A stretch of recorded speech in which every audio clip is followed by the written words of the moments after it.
मैं आप सबसे अपील करूंगा कि आप जोरदार तालियों से उनका स्वागत करें। मंत्री जी, आज आप अपने गांव में आए हैं, इंड्री, खेड़ली दोसा, खेड़ा खलीलपुर और खानपुर।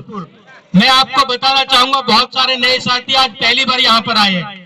कभी जब चौधरी खुर्शीद अहमद जी, चौधरी तैयब अहमद जी का जब चुनाव होता था, तैयब जी जब हमारे गांव में आते थे तो तैयब जी से किसी हमारे गांव के बुजुर्ग ने कहा, जी आओ बैठो, तो चौधरी तैयब ने कहा था कि भाई आपकी तरफ से तो मैं बैठा ही हुआ हूँ। गांव के लोगों ने कहा, भाई कैसे बैठा हुआ हूँ? तो तैयब ने कहा था कि मैंने 3 चुनाव लड़ लिए, 3 बार में खेड़ली दोसा गांव से मेरी 20 वोट नहीं आई है, तो तम पे तो मेरी भाई 3 बार में 20 ही ना टूटी, तो मैं तुम्हारे पास कैसे बैठ जाऊं? तो चौधरी साहब, आज मैं गांव की तरफ से आपको आश्वासन देता हूं कि पहले की तरह जैसे हमारा गांव चौधरी खुर्शीद अहमद के साथ रहा था, आज भी पूरा गांव तन मन धन से आपके साथ है और आने वाले चुनाव में आपको गांव से भारी बहुमत से हम जीता कर यहां से भेजेंगे।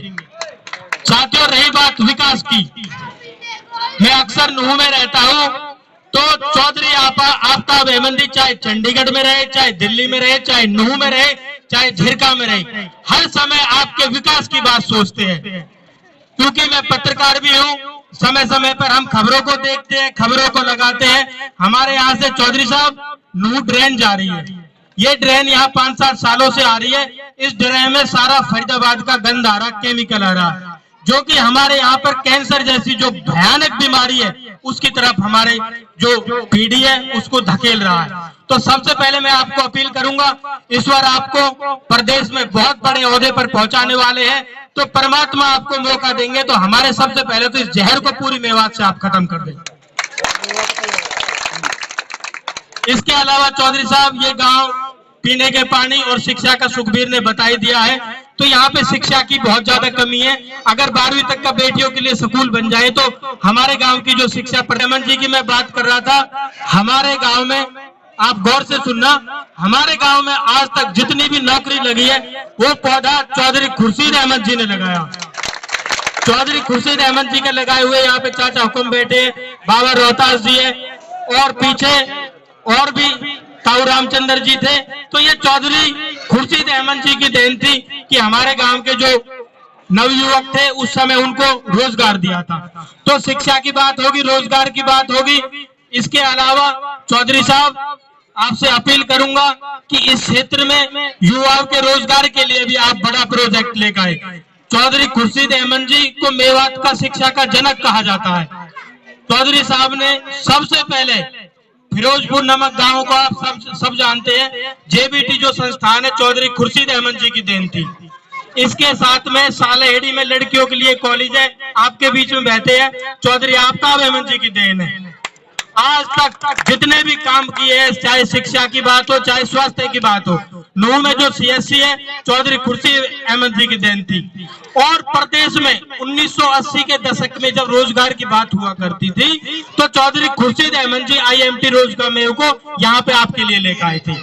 ये परिवार ऐसा है जो हर समय आपके लिए सोचता है, चाहे विधानसभा में रहे, चाहे गांव में रहे, हर समय आपके विकास के लिए सोचता है। तो चौधरी साहब, मैं तो आपसे यही अपील करूंगा, आपसे निवेदन करूंगा कि ईश्वर आपको समय दे रहा है और आने वाले समय में आप मेवात की और बेहतरी के लिए कार्य करें। ज्यादा समय ना लेते हुए मैं अब निवेदन करूंगा, जिस समय का हमें इंतजार था, चौधरी आफ्ताब अहमद जी, भावी उप मुख्यमंत्री, एक बार जोरदार ताली और बजाएं उनके लिए, आए और हमारा मार्गदर्शन करें। चौधरी खुर्शीद और हाजी जी हैं हमारे, हवा भी चल गई, अब गर्मी सी भी कम हो जाएगी। हमारे जक्की सरपंच हैं, तमाम से और सभी साथी भाई उस्मान। मैं आज पत्रकार छायाकार बंधु, आज सबसे बड़ी खुशी मुझे इस बात की होती है कि 10 साल की भारतीय जनता पार्टी की सरकार वजूद में रहने के बाद और जो अपना दमखम भरती है कि हमने देश और हरियाणा की दिशा और दशा बदली, लेकिन जब हम धरातल पे देखते हैं आज इन पे से जनता का विश्वास उठ चुका है। और खुशी इस बात की होती है कि कांग्रेस पार्टी की नीतियां और कांग्रेस पार्टी ने जो सड़क से लेके विधानसभा तक आप लोगों की जो इन्होंने दुर्दशा की है, जो निराशा करा है, जो कुशासन दिया है और जो है इस प्रदेश को बर्बादी किया है, आज फिर से अगर यकीन और विश्वास बढ़ रहा है तो कांग्रेस की नीतियों में बढ़ रहा है। इस बात के लिए मैं जनता का शुक्रिया अदा करता हूं। जहां जाते हैं हमारे युवाओं में, हमारे माता बहनों में, हमारे बुजुर्गों में एक उम्मीद की किरण जागती है कि युवाओं को तो ये लगता है कि जो बेरोजगारी का ठगी इन्होंने करी है, हरियाणा प्रदेश जो जाना जाता था रोजगार के लिए, आज बेरोजगारी में नंबर 1 है। हरियाणा जाता था अपनी तरक्की के लिए, आज ना तो यहाँ उद्योग आ रहे हैं, ना कोई काम धंधे स्थापित हो रहे हैं। आज हरियाणा जाता था कि विकास के लिए, आज मुझे शर्म आती है इस बात को कहते के लिए, जो बुनियादी हमारी जरूरतें थी, चाहे वो पीने के पानी की और जो प्रधान जी ने कही बिजली की, आज इन्होंने फिर से उसे 10, 20, 30 साल पहले ले गए जब हमें फिर से बिजली से तरस होना पड़ता है। आज जहां भी जाते हैं बिजली का एक मुद्दा बन के आ गया है। और आपने प्रधान जी, आपने तो महकमे में नौकरी करी है, ये सिलानी में पावर हाउस होए, ये इंड्री में पावर हाउस होए, या रोज का मेव में पावर हाउस हो, या घासेड़ा में पावर हाउस हो, अगर ये बने तो किसके नेतृत्व बने? कांग्रेस में चौधरी भूपेंद्र सिंह हुड्डा के नेतृत्व में हमने करा के दिए, लेकिन इन्होंने उनमें भी बिजली की पर्याप्त सप्लाई नहीं कर सके और आज पानी के साथ साथ बिजली के लिए लोग तरसते हैं। आज जहां जाते हैं उसमें करते हैं। तो साथियों, में एक बात का सबसे पहले यकीन दिलाता हूं कि हमने 4 बड़े बड़े कारखाने लगाए थे हरियाणा में, इन्होंने 10 साल में कोई कारखाना नहीं लगाया और इन्होंने तो अपना हिस्सा जो है उसको सरेंडर करने का काम किया। हम आपसे वादा करते हैं, सबसे पहले जो बिजली की बुनियादी समस्या है उसको दूर करेंगे और पीने के पानी की, भाई उसने कही अब तो आचार संहिता लगी हुई है, आपसे हमारे नूह मेवात इलाके में भी कांग्रेस के प्रति लोगों का विश्वास बढ़ रहा है। हर रोज परिवार में नए नए साथी जुड़ रहे हैं, हम सबका स्वागत करते हैं।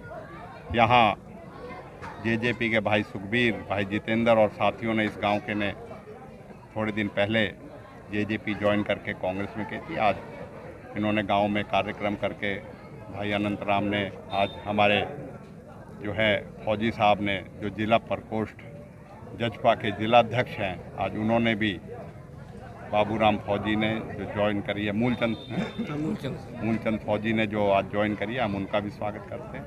और ये सूचक है इस बात का कि प्रदेश की जनता ने ये फैसला कर लिया है कि भारतीय जनता पार्टी के कुशासन, उनकी ठगी और उन्होंने जो प्रदेश के साथ जो धोखा किया है जनता के साथ, और जो जन आक्रोश है इस भारतीय जनता पार्टी की सोच और उनकी कार्यशैली पे, उसके खिलाफ एकजुट होकर कांग्रेस के पक्ष में समर्थन दे रहे हैं। हम यही मानते हैं कि आने वाले विधानसभा चुनाव में कांग्रेस बहुत बेहतर प्रदर्शन करेगी और कांग्रेस की नीतियां और कांग्रेस के प्रति जो विश्वास जग रहा है, हम मिलके प्रदेश को, हरियाणा को और जनता को जो वादे कर रहे हैं उनको पूरा करने का काम करेंगे। चुनाव की तारीख बढ़ाने की बात चल रही है, तो आईएनडीए, बीजेपी ये मांग कर रही है। मैं यही कहूँगा कि निर्वाचन आयोग ने जो अधिकृत है चुनाव कराने का, बड़ी सोच समझ के ही उन्होंने जम्मू कश्मीर और हरियाणा की चुनाव तिथियां तय करी हैं।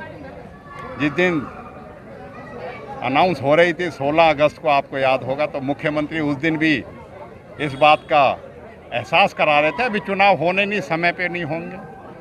तो भारतीय जनता पार्टी आज डरी हुई है और उसे एहसास है कि जनता आज उनके खिलाफ है। उनके जो कुशासन और भ्रष्टाचार और जो इस तरीके से हरियाणा की जनता के साथ उन्होंने धोखा किया है, आज हरियाणा की जनमानस 36 बिरादरी आज बीजेपी की नीतियां और बीजेपी सरकार के खिलाफ है।